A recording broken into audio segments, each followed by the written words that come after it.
All right, y'all. What's good? What's good? Yo, What's good? yo, What's happening with yo. everybody? Yo, you know what I'm saying? We back at it with another one, man. Yes, You know, it's your sir. boy Boom Bam. I got my boy Soren Players with me, man. We here to do the fantasy football edition. We've been meaning to get this edition out to y'all, man, for the longest, man. But you know, try to find time, try to make it work, man. So we appreciate all the subscribers for waiting, being patient, you know, so we can do this fantasy football episode. So we got four things we gonna run across today. Just in case anybody ain't too familiar with how fantasy works. We play every year. Going for the Gusto is also the name of the fantasy league that I started a long time ago. So you know, hence the name, man. We always going for the Gusto. So we just gonna start off with an overview about how fantasy works, so everybody can get like get tuned in so you can have an idea of what we actually talking about. Then we gonna talk about our drafting philosophies, how we do that. We're gonna talk about some steals that we got inside the draft, and then lastly, we gonna talk about managing free agency because that's also a big thing when you playing these yearly fantasy leagues. I'm gonna pass it to Storm real quick. We're just gonna start off with an overview of fantasy, and just let him give you a little explanation. Word, so I'm just gonna speak about our league for the most part because everybody league gonna be different. So for Rick's league, right? He has a PPR setup, but it's not technically PPR, right? So he does his league strictly off yards, right? And so you don't get no points per reception in that type of situation. So you want guys that's gonna get the yards, and they kind of laugh at me a lot because I only trade for players that get the targets. Let me get the man that's getting the most targets or the most touches, right? But for that instance, you want to go after the players in his league for yards, and we also do IDP. So IDP stands for individual defensive player, right? And so what that case is that a lot of times you want to get the guy that's gonna make sure he gonna get them tackles. You might be on a team that beat. You might want to get a player that's on defense a lot of the time on the field, and you get a DB, you get a defensive lineman, and you get a linebacker.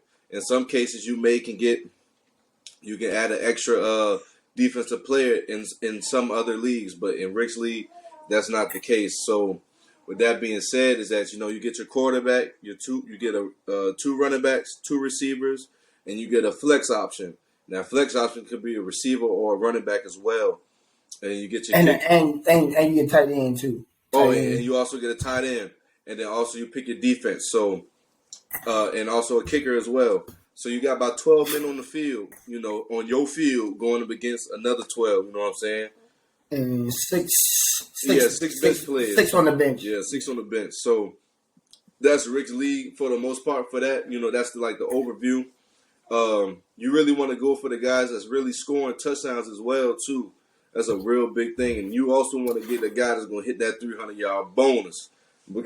So you want to, you know what I mean? Because that bonus will whip you in the butt, boy. So I got you from there. So like James said, that's the pretty much overview of how it's set up. So then we have bonuses, 300 and 400 yards for your quarterback. Running backs is the running backs and receivers can both hit the rushing and receiving yard bonus, which I know is a misconception. It's like, oh, my running back. So, but if you got a guy like Austin Eckler or Alvin Kamara, they can also hit the receiving yard bonus as well, which gives them an extra 10 points. Yep. And so I have 1 point every 10 points. So if you have a guy that has 100 receiving yards, he gets the 10 points for having one point for each 10 yards, plus the second 10 for hitting the bonus. So now he scored 20. Touchdowns are worth 6. So you either want a guy that's going to get you that 100 yards receiving or rushing, or you want a guy that's going to at least score 2 touchdowns in that game, that at least give you 12 plus whatever yards he got. That's the main thing to hit fantasy. We also do it for the defensive players, so DBs and linebackers, defensive linemen, they can hit a 2-sack bonus, a 2 interception bonus, and a 10 tackle bonus. That's going to kind of go right into our drafting philosophy. Is based on the way the leagues are set up. You have standard leagues where they don't do the bonuses. It's just mainly in those leagues you want to target guys that get touchdowns because that's where you're going to get your bread and butter at for the most part. But most PPR leagues, you get the points for getting a reception. My league, I took that off. But for the most part, the PPR leagues look out for the guys that don't score a lot, but they do put a lot of points on the board as far as accumulating yards. So I'm gonna use that as a way for us to transition, bro. So what you want to tell people about your drafting philosophy and how you go about your draft, especially inside my league. So within your league, how I try to look at it from, I'm gonna say what you said to me when I first started in your league 3 years ago, right? Is it 3 or was it 2? 3, yeah. 3. So this your fourth year playing, right? Right. So you definitely want to go after the players. You want to go after. With me personally, I like to go after I like going after players that I know that's gonna get targets, right? So he may not be a number one guy, but he's getting targeted. And that's what I like, because if you're still getting the targets, that means the ball's still being seen thrown to you. Now, it may not be a great target being thrown to you. You know, I take account of that too as well, but still the fact of the matter is that if it's a target, I like that. So players like, for instance, like Adam Thielen, right? I would try to grab those type of guys like an Adam Thielen, a Corey Davis, you know what I'm saying? Players like that, you can grab them. You can grab them late, you know what I'm saying? These not your third pick option, you know what I mean? Of course, everybody knows like your third pick option is going to be either a Travis Kelce or maybe it's either going to be a running back or a high-level receiver like a Stephon Diggs and stuff like that. So yeah. For me personally, it's like I kind of like to see how the board flowing, and I like to stick with what I'm doing. And that changes every year. I can say I'm going to grab a double running back, or I can go wide receiver back to back, and I can grab a tight end with my third. It just depends on how the board is falling, because it is 12 of us in your league. And so with that being said, all of us play some type of organized football, and we all got a love for the game. So we all just be really just trying to play against each other, you know, GM to GM. And so that's just my philosophy. Like, I like going after players that's going to get targets and carries. And then when it comes down to defense, I want to know who's going to be on the field the most, because they're going to have the most opportunity to get by the ball and make a play. And that's just me personally. Okay, so I would say for any first-timers playing fantasy, this happened to me when I first started playing in college as well. A lot of people try to target superstars, and you don't necessarily need a superstar-studded roster to win fantasy, because it really comes down to the actual yards. And we know a lot of superstar, whatever position you want to call it. If you want to talk about a superstar receiver or a superstar tight end or a superstar running back, we also know they become the focal point of that defense. So when the defense lines up, the guy that they want to stop is that guy. So sometimes, you know, a couple years ago, just to use an example that comes to my head, you know, when AB was at his peak of fantasy with the Pittsburgh Steelers, getting Juju was a steal. He ended up with more yards than him for that season, because he didn't get the double team. So you want to pay attention to that in fantasy. So when you're drafting, sometimes you see somebody go off the draft board and they're like, they got Devonte.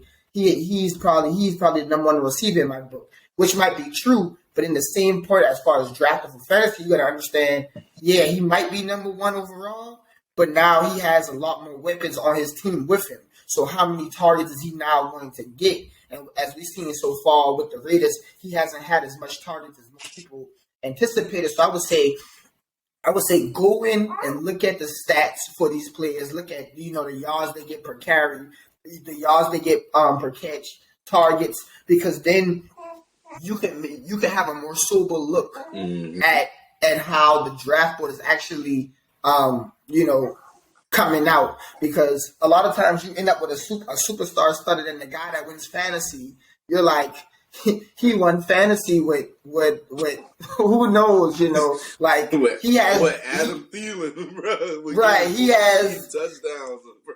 Right, he has he has Jalen Waddle, and another guy is Tyreek Hill. You're like, well, Jalen Waddle is secretly still up there putting up the points in fantasy. So you got to kind of pay attention to that. And you can always win fantasy by getting those players who are on not known teams, but they get the targets. AJ Brown on the Titans. I know he's a fantasy breakout this year on the Eagles, but when he was on the Titans, he was secretly putting up a lot of yards. The Terry McCurran's, DK Metcalf at the time. Brandon Cooks too now. Brandon Cooks was on a bad team, put up legitimate numbers. So I would say for the man, that would be the number one advice I would give everybody. Just don't say, "Oh man, this guy has all the superstars. I don't have those superstars," because then I promise you, when you pay attention, it's always people on the board, and so don't panic if you don't get the main guy you wanted.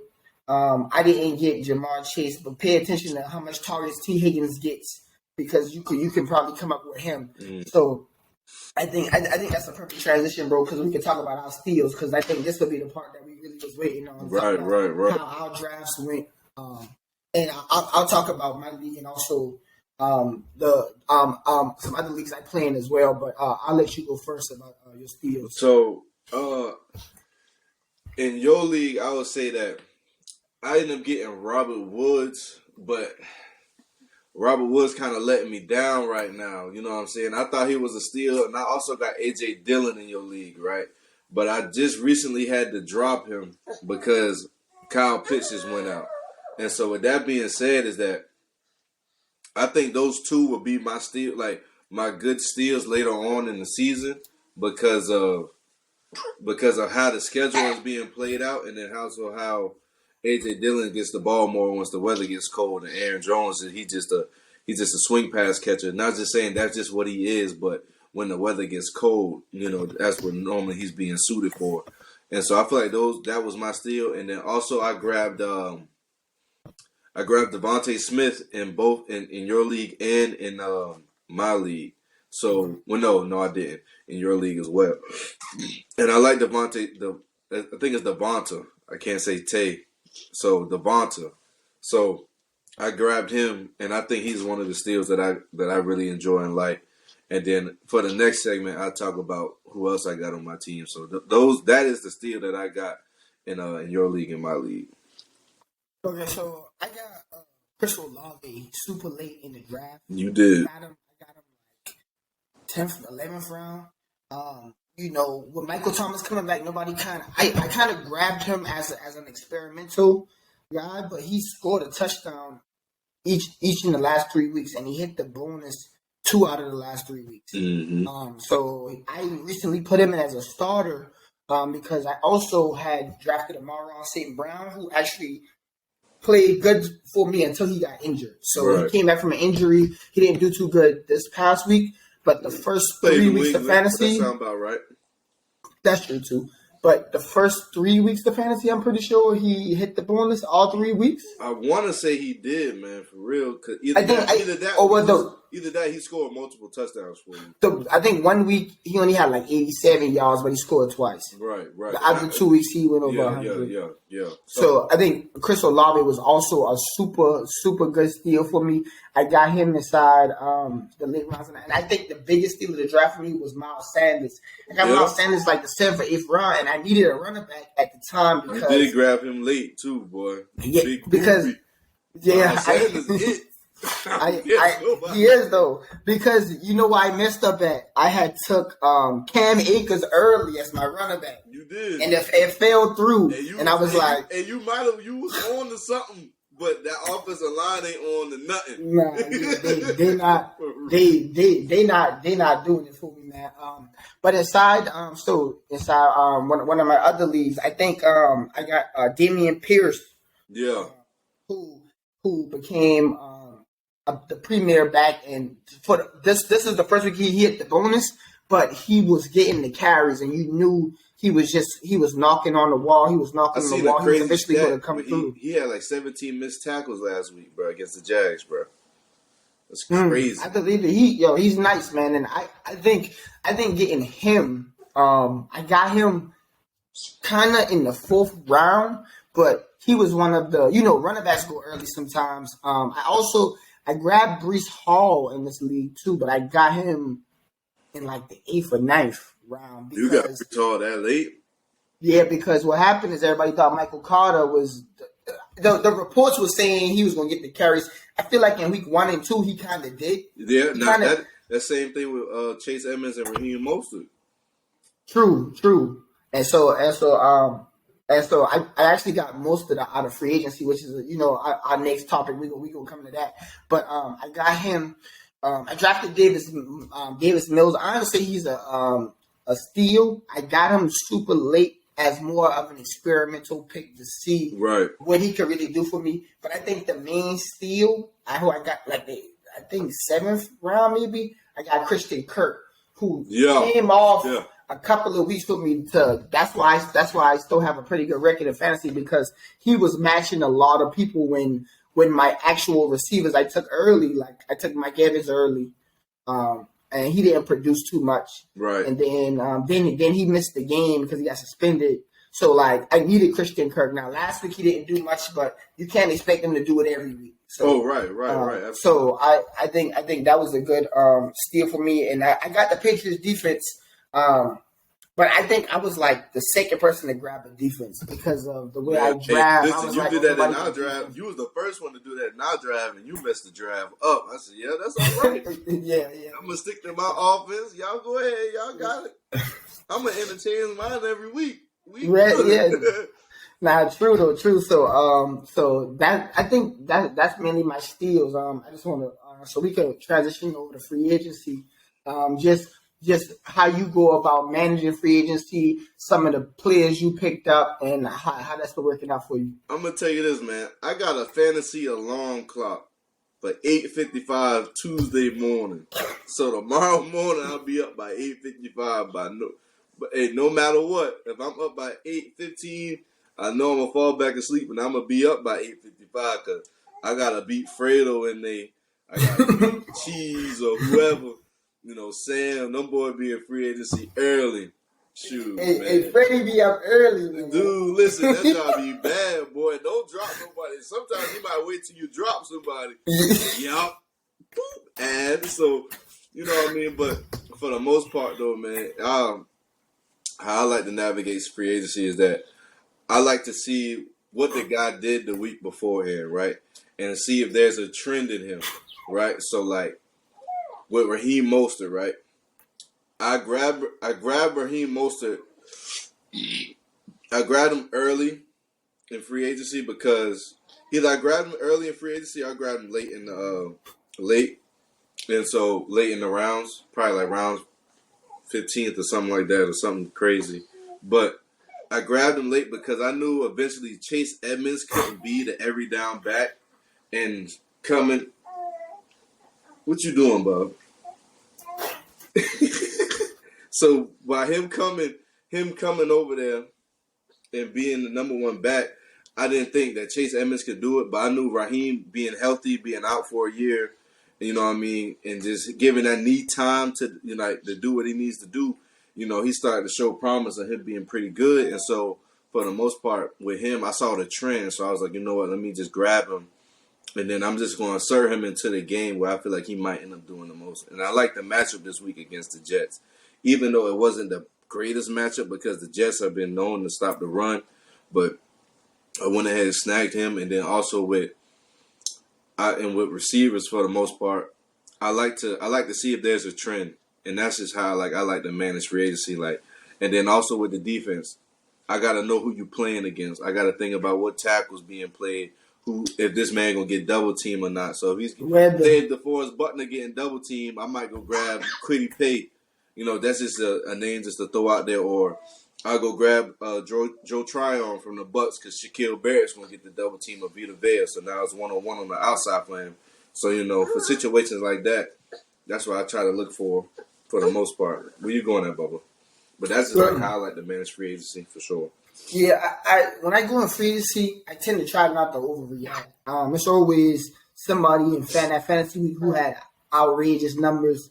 I mean, y'all know me, for example. I'm a Washington fan, so just look at what De'Ami Brown did. People will be running crazy like, oh man, he hit the bonus and he had 2 touchdowns. Right, but it wasn't a lot of targets. Sam Howell started, maybe I grab him then when Sam Howell started, but now nah. Jahan been hurt too. So you got Oh, for real? yeah. So with that being the case, it's gonna start to transfer back. And like you said, Curtis Samuel get a lot of targets, but yeah, that's just an example that I know came to my head is sometimes these wide receivers have these great games and you want to rush in there and get them. Yeah, But you can't really do that after one game because you right. could be hurt next week and then you Yeah. dropping them again. Then then the following week he hit the bonus again. Right. Should have been patient. Right. And so now, yeah, it becomes a little up and down. But I think managing free agency is the number one thing in trying to win your fantasy league. A big thing is, like I said, injuries, right? So I got Jamal Williams right now from Detroit because DeAndre Swift was out the last couple of weeks. Now Jamal Williams did good for me. Yeah, he sure did. Now all of those games, but obviously, you got to be smart. And when you see DeAndre Swift coming back, they might not just say, "Oh, well, DeAndre Swift back to his original spot." But what they might do is they're gonna try to start easing him back in there. So you got to realize that Jamal Williams goes from a RB1 to maybe a RB2, and then depending on how good DeAndre Swift looks, he might move back to his secondary role. So you gotta pay attention to that. You gotta check the injury report. That's gonna be very important, so you can kind of know where you stand as far as in fantasy, and then you can kind of play it from there. Sometimes I tend to just go in free agency and sit to see if anybody else gonna make any other kind of moves first, because some people just rush in there. Sometimes, especially when it comes to defensive players, because that's when it's really getting. Because that's when if you really got the time, you kind of want to look at who they playing, the game plan, because you might have a linebacker, but you put him up against a team like the Chiefs, and now he got to play in space a lot. He go from getting 10 tackles against like the Patriots because they ran the ball to now he's gonna be in space the whole game. So now you gotta hope. Now you hope for him to get past deflections or interception. Right, and that's hard to come by, especially for linebackers, especially if they got weird matchups. And the same thing applies for wide receivers. If it's like, okay, this guy's emerging as a number one, but now he's going up against a true number one corner who's gonna follow him around. Now you got to kind of probably grab that guy, put him on your bench just to see how he does against the competition. So that's mainly how you want to maneuver free agency, and try to stay on top of it. And just, what I always say for fantasy, man, just if you got the time, dedicate 2 or 3 minutes a day. Yeah, that's all you really need, 2-3 minutes a day. Yeah, just hop on that. Get in there before 12 o'clock. Yeah, definitely. Sunday. Yeah, Sunday, that's it. For sure. And me personally, I don't like Thursday night matchups at all. So always watch out for your Thursday night matchups because Thursday night is just a short week of football. They play Sunday, they take Monday off. So now you got kind of Tuesday and Wednesday, and it's too fast of a turnaround. The game plan don't get fleshed out. So fantasy can swing either way on Thursday night games. Sometimes it swings for the good. The running back has a great game because the defense isn't prepared. Sometimes the defense looks better because the offense just isn't prepared. So Thursday night games are definitely swing games when they come to fantasy. But that's pretty much all we got. You want to run down anything? Any things you just wanted to say just about fantasy or about your team or whatever? I mean, just for the most part, man. Just all we can say for the average owner out there, because shoot, I'm still average. I ain't no vet. You know what I'm saying? Just stay patient with your players. That's the best thing I can say to do. Stay patient and then trust what you see. For real. Trust what you see. If you watching and paying attention to the games, you seeing trends, if you trust it, go with it. And don't try to and stay off YouTube. Stay off YouTube, bro. Unless you watching highlights, don't listen to all them other people. Are you watching the Gusto? Yeah. Unless you watching us and we saying, hey, you might gotta go grab that man, then that's the only situation. But these dudes that you be seeing trade him immediately. If you look at his next 4 games, his schedule is tough and you can get a steal from him because he just did this last. No, bro. Like, stay away from that, man. We ain't gonna steal you wrong. Be like, hey, you can grab this man, but hey, you ain't here for me in the type of situation. But if you do grab something we tell you to grab, put it down in the comment section. Yeah. Thank you. Yeah, Either say thank you, say man, y'all boy mess me up. You can let us know. Yeah. And there's gonna be a lot of them. But you know. no, and I'm glad you brought what you brought up because one thing that I caution everybody for when you on your fantasy app, they have people in the green and people in the red, and that means who you should and shouldn't start. And that, sometimes you can play a player in the red and he might drop 80 for you. No, but that's what I was gonna say, bro. Because people like to use that by the gospel. They got a button on the app that say optimize, and they put the players in the game that they think they got the best matchups, whatever the case may be. They could be right, but sometimes, especially if you got a running back, be careful when they say, "Oh, this team is the team they're playing against is stout against the run," because if you're playing against a high-powered offense, don't believe it. Because what happens is the offense scores so much that the other team is not throwing the ball a lot. And that doesn't make them a great run-stopping team. They just have the best numbers because they always win up in every game they played so far. So be cautious of that and follow. Unless you're the Falcons, though, because they consistent in the run game. Well, yeah, I'll leave that with that. But look, but no, that's about all we got for y'all, man. This is a quick episode, just kind of catching y'all up on how fantasy work, man. We love playing fantasy. We play it every year, man. Multiple leagues, man. You know what I'm saying? We do. And don't be in no more than 3 leagues, because if you do 4, it get out of pocket. Too hectic, because now you rooting for one man, now he's in another league going off. Man, it's too much at that point. Yeah. 3 leagues, that's it. That's all you need is 3. Yeah, if you're more of a casual, you want to get used to it, I recommend starting off with just one. Once you get your feet wet, you know, you'll get better and you'll start to be more quicker on how you feel about it, your picks and all of that. So man, we just wanted to you know what I'm saying, we appreciate y'all tuning in. We're gonna try to get these fantasy football episodes out to y'all more. You know, our main. Next time I'm gonna try and not have these guests return with me. Yeah, I got one sick and then one chilling over here on the side about to spaz out. So I'm glad we did this episode. It's a timely matter that we did, man. Yeah, we appreciate y'all. You know what I'm saying? And so I'm gonna let them close this thing on out. Yep. So, we appreciate the love, man, the comments. We're gonna try to get these episodes out to you more. But you know, we're working, man. We got jobs. You know, the homie got kids, so we just trying to fit in wherever we can. But we like to appreciate all y'all, man, and thank you, man, for all the love. Man, word, man. Y'all peace out, man. Y'all be smooth out there. All right.